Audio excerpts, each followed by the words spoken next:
ang buhay na masaya.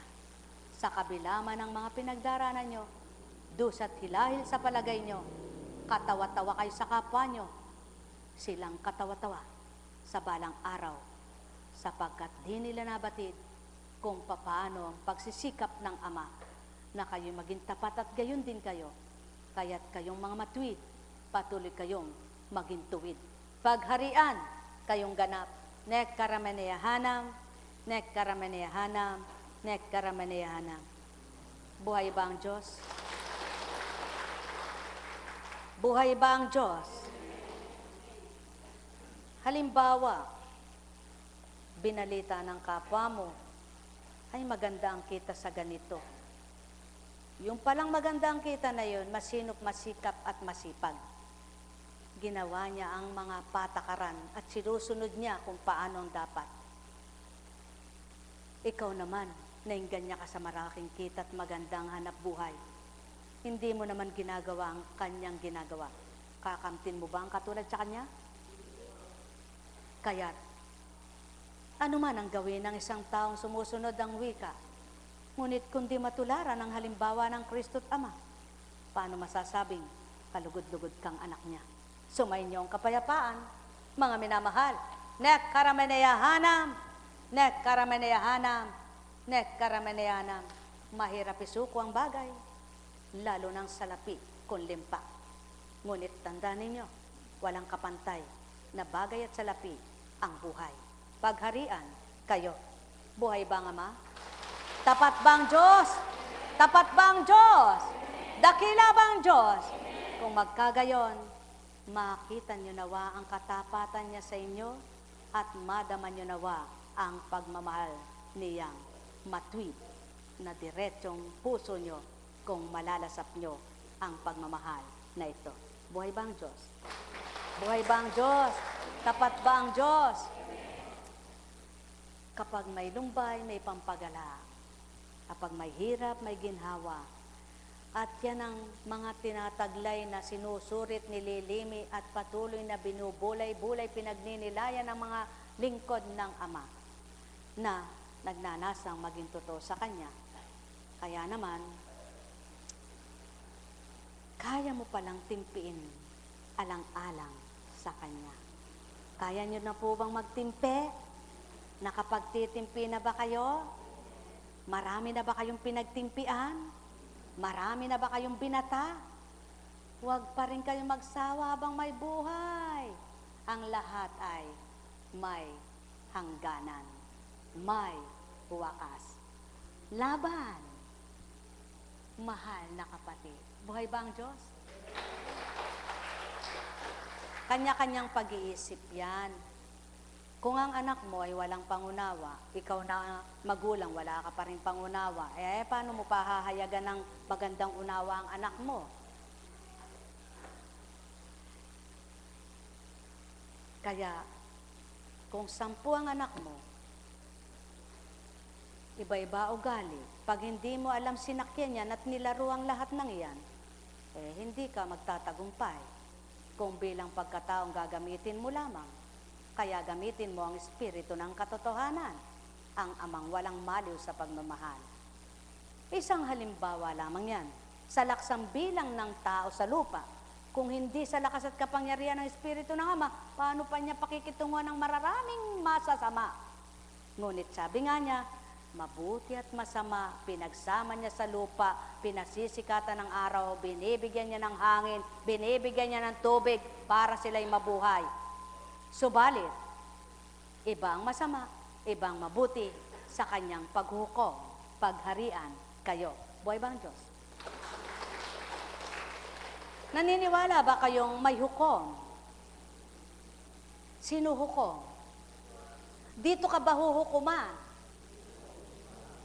Ito bang buhay mong itong habang nabubuhay kang nagpapasaya sa mundong ito, doon ka ba huhukuman? Kaya nga sinabi sa banal na aklat, maliwanag ang nakatala. Ang mga nalilibang at kasalukuyang aliw na aliw sa kanilang kinalilibangan, daratal ang di nila namamalayan. Nagigitla na lamang. Kaya masarap ang malibang ka sa kabutihan at kabanalan dumating man ang takdang yon, di ka na magigitla. Buhay ba nga, Ama? Buhay ba ang Diyos? Tapat ba ang Diyos? Totoo ba ang Diyos? Kaya nga, aka na ang tinapay para magkasya. Putol-putol. Oh, wag lang double-double. Putol-putol, wag double-double.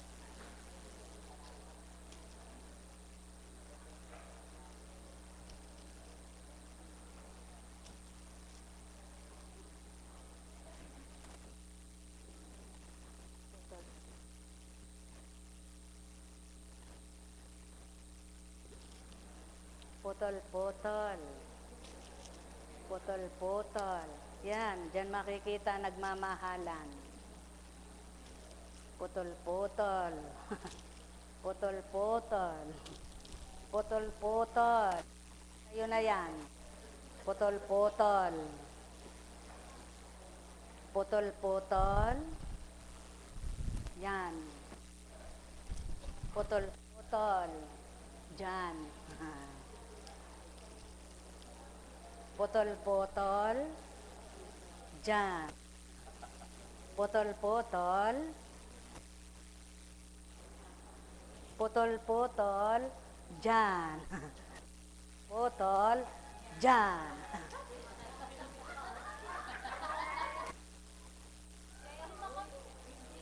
Sila nga, 7. Reklamo ka.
Masaya ba ang buhay?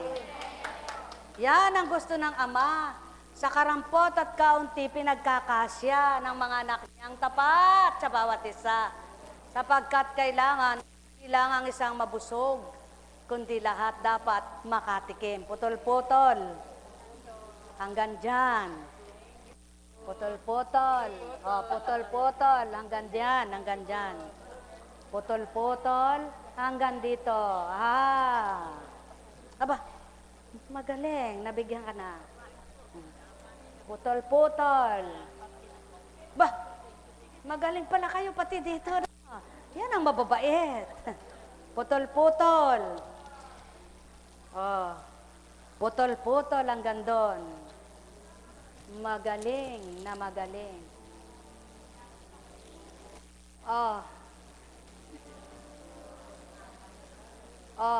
Dahil malabis.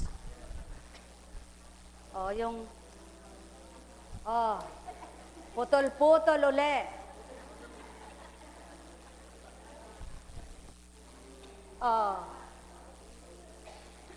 Yan, kakain si Pogi. Ngayon, ilan ang natira? 2. Kung laging nasa isip at damdamin ng tao ang tagapagbigay buhay, lagi kayong busog. Hindi kayo gugutubin. Lagi kayong mapagbigay. Hindi kayo madamot, maimot. Lagi kayong may pagmamahal. Hindi kayo magagalitin, magagalit, nagdaramdam. Lagi kayong umaasa. Lagi kayong may pag-asa sapagkat may Diyos, Ama. Ay, wala ka palang kaputol. Ay, kabait. Ayan. Hawakan mo. Katulay pa ng damit mo. Kamu nga ang ate mo, kabait. Oh, mana-mana lang yan. Sana nga. Buhay ba ang ama? Kaya, matulad nawa kayo sa kending ito. Malambot na puso nyo'y maghari sa inyo. Malinis na isip nyo'y mangubabaw na totoo. Upang bawat araw nyo'y masaya't maligaya kayo bilang tao. Buhay ba ang ama? Oo. Talagang kulang. Oh. Oh. Oh. Oh. Oh. Oh.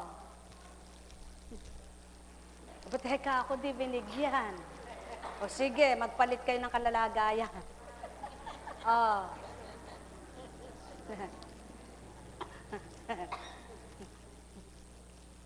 Oh.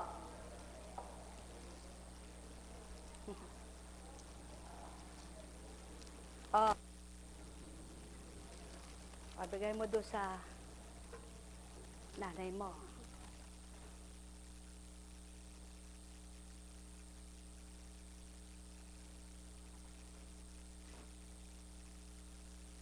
Oh.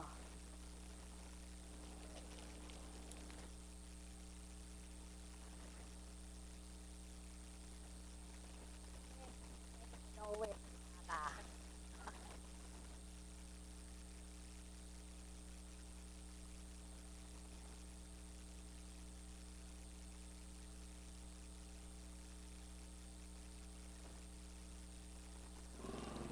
Oh, para ng tinda mo.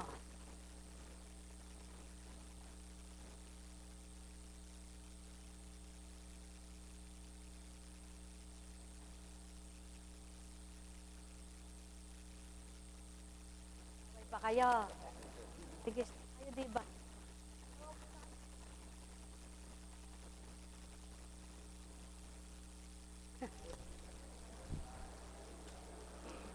Oh. Oh, anak. Oh. Oh. Oh. Oh. Oh. Oh. Oh, tigisa kayo, poge, oh. Ayun. Oh. Ayan. Oh.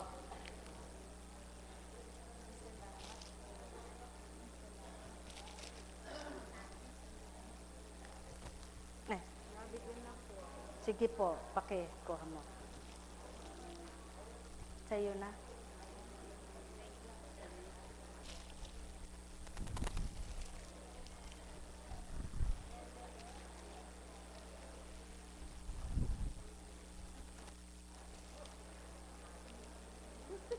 Pati ikaw.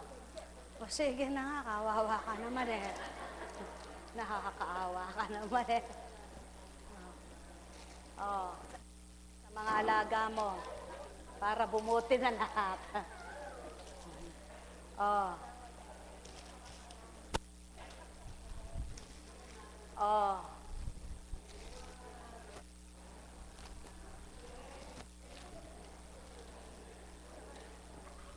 Ayan. Oh.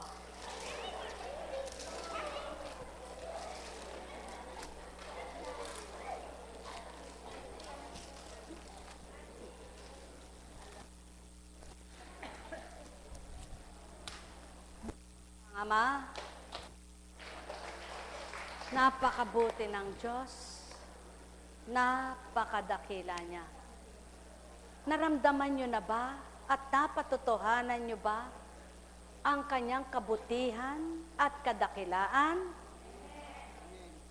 Kung napakita na sa inyo ang kanyang kabutihan at kadakilaan, bakit kulang pa patitiwala niyo? Ba't kulang pa yung pag-asa? Ba't kulang pa yung paniniwala niyo? Alam niyo palang siya'y mabuti. Alam nyo palang siya'y dakila. Bakit kulang pa ang inyong pagtitiwala, paniniwala, na mayroon siyang magagawa sa inyong hiwaga at himala? Hindi po. Naniniwala po kami at nagtitiwalang may gagawin siyang himala at hiwaga. Gayun pala. Ba't nag-aalinlangan kayo?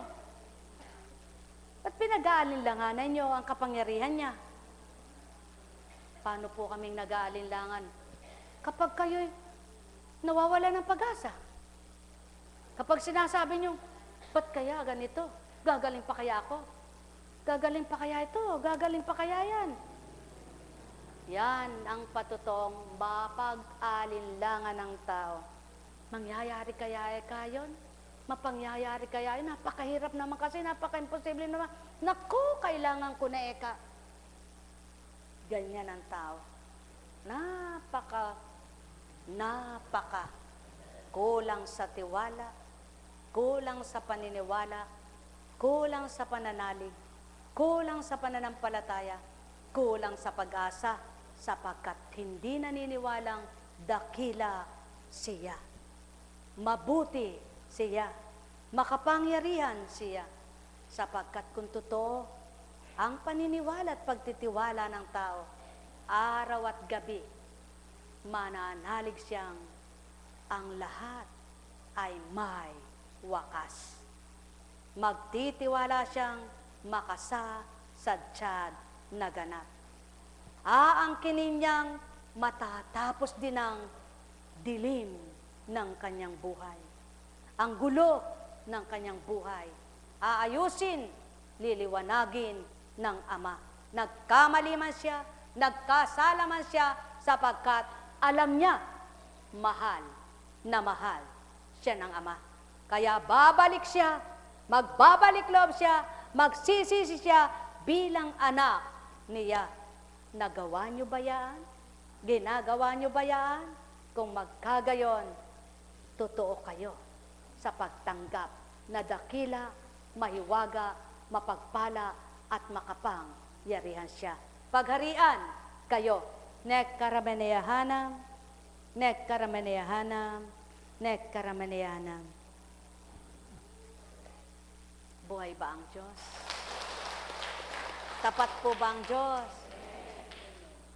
Lahat ng naglingkod, baybayin niyo mula sa simula, mga may pinagdaanan lahat. Kaya nga, marami ang nagsasabi, ayoko maglingkod kasi nakakatakot maglingkod eh. Pag naglilingkod daw, maraming pinagdaraanan. Ang hindi nila alam, doon mo siya nasusukat, nakikilalang ganap sa mga pinagdaraanan mo na yon na napapakita niya yung hiwaga at himala niya at kapangyarihan. Doon mo siya nakikilalang lubos. Kaya, hindi mo nga kaya dahil tao ka. Hindi mo nga makakaya bilang ikaw.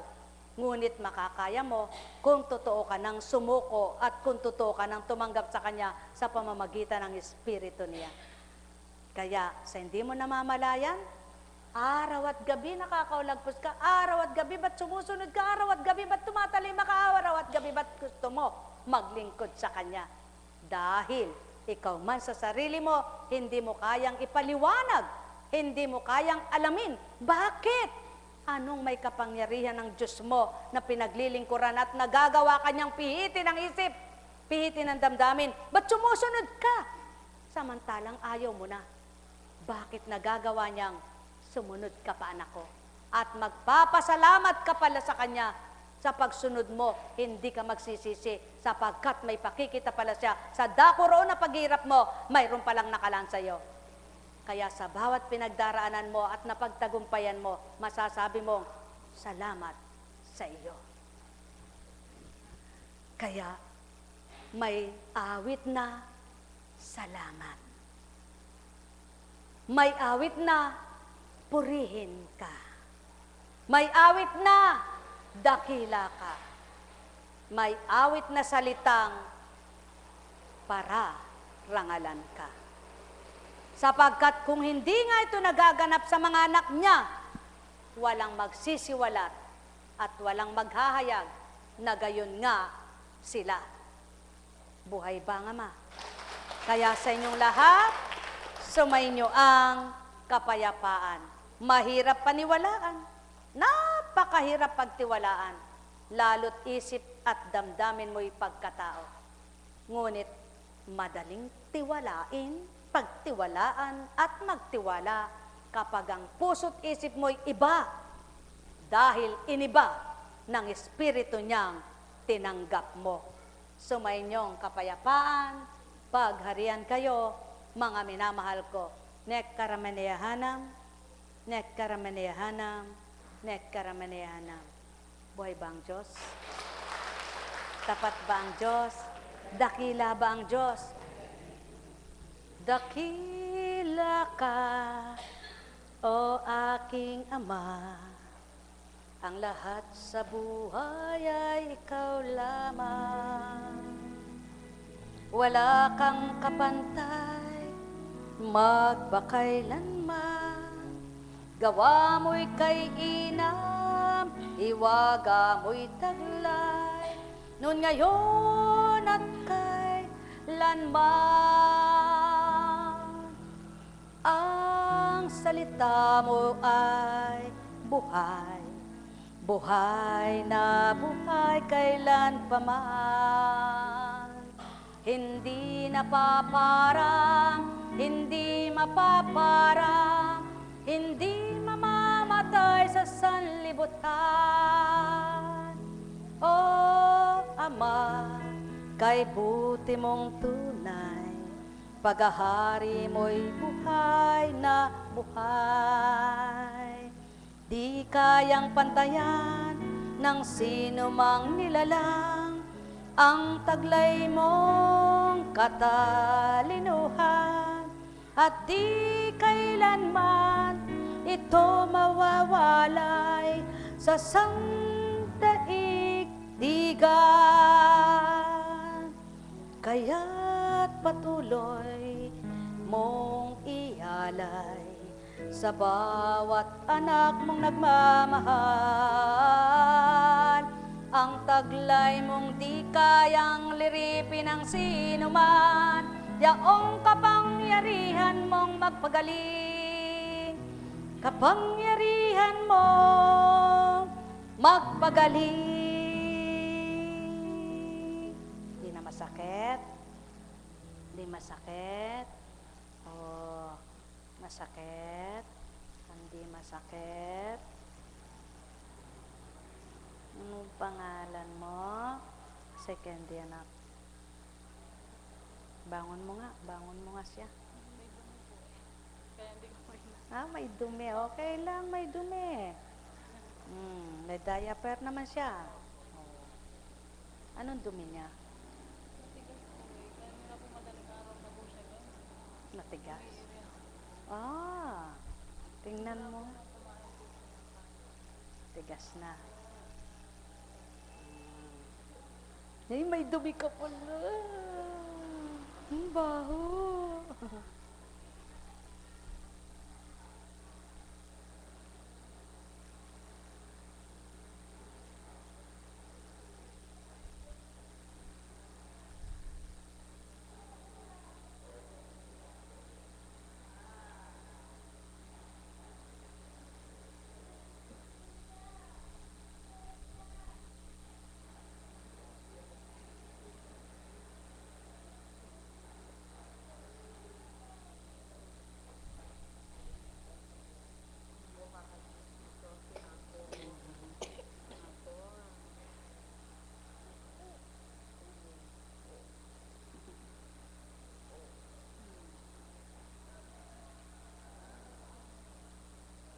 Taga saan kayo?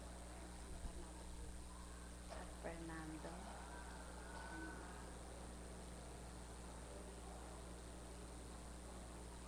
Dami na rin nainom na gamot, no?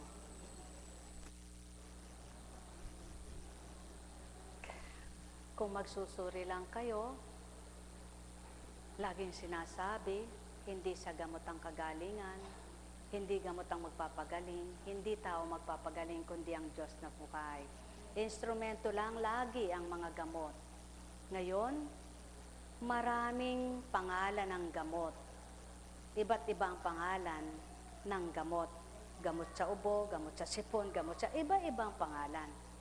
Ngayon, pag halimbawa nagpa-check up kayo, binigyan kayo ng gamot, sa loob ng 9 na araw, hindi kayo gumaling, magbalik kayo sa doktor nyo. Papalitan. Kung papalitan yung gamot, ba't po kaya hindi pa gumagaling? Baka hindi mo hiyang yung gamot mo yun, ibigay.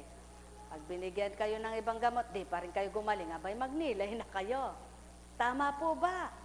1 taon ka na umiinom ng gamot, 3 taon ka na umiinom ng gamot, 4 na taon ka na hindi gumagaling, gamot ka ng gamot. Ano nang kailangan mo niyan? Ang Diyos mo. Buhay ba ang Diyos? Buhay ba ang Diyos? Tapat ba ang Diyos? Mapakahirap nga. Sadyang napakahirap. Totoong napakahirap. Napakahirap pagtiwalaan ng paano ka ba naman gagaling yan? Wala ka namang iniinom na gamot. Totoong napakahiwaga Ngunit paano nga napatutuhan ng totoong nagaganap? Dahil sa pangyayari, may kaganapan. Kung wala pong pangyayari, kung walang naganap, hindi mo mapapaniwalaan. Subalit dahil may nangyari, may naganap, napagtiwalaan mo. Ngayon, nakita mo yon, mawawalan ka pa ba ng tiwala? Hindi na. Ayan ang nagiging dahilan kung bakit yung mga naglilingkod na mula sa kanyang paglilingkod ay patuloy na nagsisikap maglingkod. Buhay ba ang Ama? Sapagkat kung walang makikita at pinakita, anong pangalan mo ba? Anong pangalan mo na? Ha? Anong pangalan? Ha? Huwag mo ganyan yung kamay mo. Para kang relax ka lang, ha? Ano ang pangalan niya? Judy, kaganda mo. Ha? Gumaganyan ka. Kaganda mo. Pwede kang mag-artista. Ano? Pwede kang mag-artista. Ipasok mo nga siya ng trabaho. Ha? Pwede na. Malilibang yan doon. Buhay Ama. Kesa naman magbagak sa baka. Alam niyo po, pag yung trabaho kaya mo kahit bata ka, yung trabaho ka. Kayo naman, kung halimbawa matanda ka na, hindi mo na kaya, kinakaya mo pa, mali naman yon. Ngunit kung bata ka, kahit bata kang nasabi, kaya mo naman yung bibigay sa'yo, pwede ka nang magtrabaho. Kung wala ka ba namang magawa, kung di magtrabaho ka. Ano? Alam niyo po, dapat lang ang tao kasi nagninilay, nag-iisip kesa sa mag-isip kayo, pumasok ang trabaho kahit tindera ka lang. Tama ba? Kesa mag-isip ka, pumasok ka ng trabaho kahit magbabakal bote ka lang. Kesa mag-isip ka, pumasok ka ng trabaho, kung ano kaya mo, pasukin mo. Kahit wala kang pinag-aralan, sa hindi mo namamalayan pag nakita ng Ama, tapat ka sa iyong trabaho, totoo ka sa iyong trabaho, maganda pangarap mo, mabuti kang tao, nababago buhay mo. Bakit? Lahat ba ng umasenso nag-aral? Lahat ba ng umasenso may pinag-aralan? Lahat ba ng umasenso mayaman? Ang pinagmulan? Hindi. Kumisan nga bakal bote. Hindi mo alam maganda na pala ang buhay. Kumisan nga, tindera ng tinapa. Hindi mo alam, maganda na buhay. Kumisan nga, alam mo, labandera lang siya, nakapagpaaral, nakapagpatapos, bandang huli, ang mga anak ay magagandang buhay. Huwag kayong manghusgat, humatol ng kapatao, sapagkat hindi nyo alam ang buhay, bukas at mamaya. Magandang umaga, mga mahal. Buhay ba ang Diyos? Kaya ang lahat, nasa Diyos ang awa, nasa Diyos ang paniniwala, mali. Nasa tao ang paniniwala, nasa Diyos.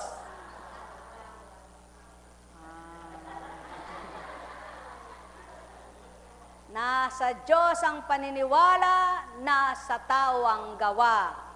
Nasa Diyos ang tiwala, mali. nasa tao ang tiwala, nasa tao ang gawa. Lagi niyong tatandaan, nasa Diyos ang awa, nasa Diyos ang tiwala, nasa Diyos ang paniniwala, nasa tao ang gawa. Lagi niyong gagawin ang paniniwala at pagtitiwala niyo, may kalakip na gawa. Sapagkat kung salita, walang kalakip na gawa, walang katotohanan. Buhay ba ang Ama? Kaya kayong lahat na nagtitiwala, naniniwala, nasa Diyos ang awa. Kapag nagtiwala ka't naawa ang Diyos sa iyo, sigurado may nilaga. Magandang umaga po sa inyong lahat. Advance, happy birthday. Buhay po ba ang Diyos? Mahiwagang kumilos ang Diyos. Tandaan po ninyo. Mahiwaga ang buhay ng tao. Ang bukas ay di ninyo atin. Ang ligaya ay laging nasa Diyos Ama, handang ialay at ibigay niya. Tiwala lamang ang marapat, na mayroong kalakip na gawa. Yan ang pawang katotohanan, taong aking mga mahal. Huwag niyong kaliligtaan namang dakila, patuloy niyo siyang hanapin, at tiwala niyo sa puso ay ibigay. Kailan may di siya napaparang, ialay niyo ng buong galak at tibay. Ang Ama ay di naglalaho kailanman, yan ang nasa niyang sa tao ay maganap na tiwala. Yan ang nasa ng Ama sa lahat ng madla. Buhay ba ang Diyos? Tapat ba ang Diyos? Totoo ba ang Diyos? Sumayinyong kapayapaan, mga minamahal. O, mayroon pa po ba kayong kulang? Wala kayong kulang. Tama tumpak ba ang mga hain sa inyo? Malinam na masarap ba? May mapait ba? May mapakla ba? May maasim ba? Aba, matabang ang panlasa mo pag di ka nasarapan. Buhay ba ang Diyos? Kaya sa inyong lahat, sa pangalan ng Diyos Ama, Diyos Anak, Diyos Espiritu Santo, humayo kayo, taglay ang galak sa puso nyo, lagi nyong tatandaan, may bukas pa. Halina kayo, mga anak ng Ama.